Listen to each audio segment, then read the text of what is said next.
if you just didn't pay taxes, if you kept your tax money to yourself because the government was undeserving of it, they believe those people should be punished and sent to prison. So there's a huge difference between socialists and liberals. I'm a liberal, but I'm not a socialist. I'm a classical liberal. I'm a libertarian. So hopefully that explains the term in a little greater detail. And of course you can read Thomas Paine's Common Sense or John Locke's Second Treatise of Government. A classical liberal believes that you have the right to rebel against your government if it violates anyone's individual rights. So the abolitionists were classical liberals. Henry David Thoreau and Lysander Spooner and Frederick Douglass, they all thought that abolitionists had a right to take up rifles and come to John Brown's defense, to spring him out of prison and prevent his execution. Unfortunately, they didn't have the bravery necessary to do that, and or they realized that they simply would fail because their network wasn't big enough. So once again, growing the network, super important reason to vote. Ron Paul grew the Libertarian network more than any other single person in the United States, other than possibly Ayn Rand or G. Edward Griffin. When I was a Libertarian ballot access petitioner, almost every existing Libertarian, and keep in mind that this was mostly before Ron Paul ran for office, but before 2008, every single Libertarian, existing Libertarian that I met, was a Libertarian because they had read one of two books, Ayn Rand's Atlas Shrugged or G. Edward Griffin's The Creature from Jekyll Island. And The Creature from Jekyll Island is such an important book because it explains how the liberal state, or how the so-called liberal state, the socialist state, controls us by controlling our monetary freedom, by controlling the money supply. So vital book to read, Creature from Jekyll Island, a second look at the Federal Reserve. And I don't know if I've got that the right way. Creature from Jekyll Island, a second look at the Federal Reserve. Excellent book. Anyway, let me see now. And then, interestingly, there was a subcategory of libertarians, kind of a much smaller number, but some of the best informed libertarians that I would encounter are people who had read this book, The Moon is a Harsh Mistress by Robert Heinlein. He's a science fiction author in the 1950s. Many people would consider him an anarcho-capitalist. He was heavily influenced by anarcho-capitalist Robert Lefebvre. And Robert Lefebvre was also, interestingly, a radical pacifist, kind of a hippie type, who basically said the freedom movement, if it is intelligent, never needs to stoop to the opposition to their tactics, to violent tactics. And I agree with that, actually, incidentally. I sincerely hope that a violent rebellion can be avoided because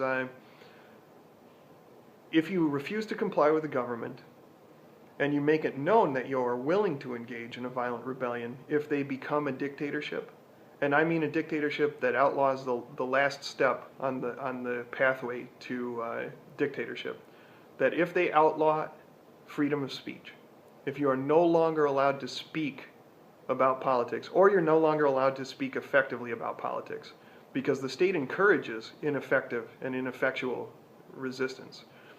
But if you're no longer allowed to speak about politics, if you can't talk about jury independence any longer, and they're going to arrest you and put you in prison if you do speak about jury independence, there's a case on appeal right now that determines whether or not the United States is going to become a dictatorship. That case is the case of Keith Wood in Michigan.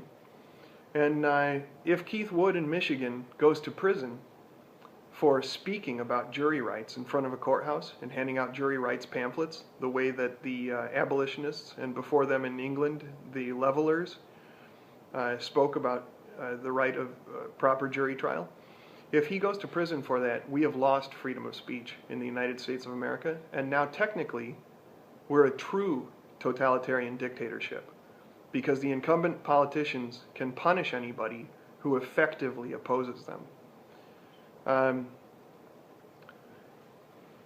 And in many states are not as bad as Michigan. So Michigan will be the exception to the rule now.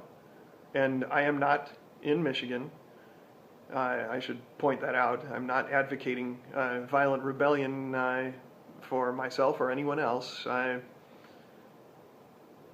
But if the state does outlaw free speech, if they do so in every state, as they're trying to do in Michigan right now, then the only recourse of people who believe in individual freedom will be violent rebellion. And now the Second Amendment advocates in the NRA have historically not defended gun rights for blacks. They haven't cared whether people in the inner city have gun rights or not, because most of the gun owners in the United States are white people who live in the country, white rural voters. And most of those areas are Republican and claim that they don't interfere with gun rights. Now that's true even though this book right here, there's this essay called How Drug Laws Hurt Gun Owners. And let me see if I can find it here and hold it up to the screen. This is the thing, this is the most effective thing to actually point out on an issue-by-issue basis. And let me see if I can find it here.